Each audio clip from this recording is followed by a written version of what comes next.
Welcome to V R home chef. ఈరోజు పండగ జంతికలు ఎలా తయారు చేసుకోవాలో మిల్లుకి వెళ్ళకంట మంచి కరకరలాడుతూ వస్తాయండి. దానికోసం 1 కప్పు వరకు బియ్యం పిండి, 1/2 కప్పు వరకు వేగించిన శనగపప్పుని ఇలా మిక్సీలో వేసుకుని ఫైన్ పౌడర్లా రెడీ చేసుకోండి. ఒక మిక్సింగ్ బౌల్లోకి ఈ రెండు ట్రాన్స్ఫర్ చేసుకుని జీలకర్ర, వాము, సాల్ట్, కారం వేసుకుని బాగా కలుపుకోవాలి. దీంట్లోకి 4 స్పూన్ల వరకు వేడి నూనెని వేసుకుని ఒకసారి బాగా మిక్స్ చేసుకుని వాటర్ వేసుకుని నేను చూపిస్తున్నట్టుగా డోని ఇలా రెడీ చేసుకోండి.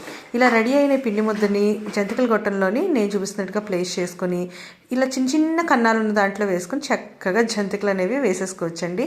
సింపుల్ ప్రాసెస్ అయితే ఇలా గరిట పైన వేసుకొని ట్రాన్స్ఫర్ చేసుకున్నారంటే చిన్న చిన్న జంతికలు అనేవి రెడీ అయిపోతాయి. సింపుల్గా ఎలా చేసుకోవచ్చో చూసారు కదా.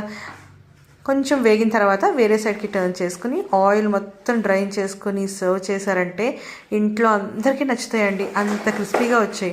ట్రై చేసి కామెంట్ చేయండి.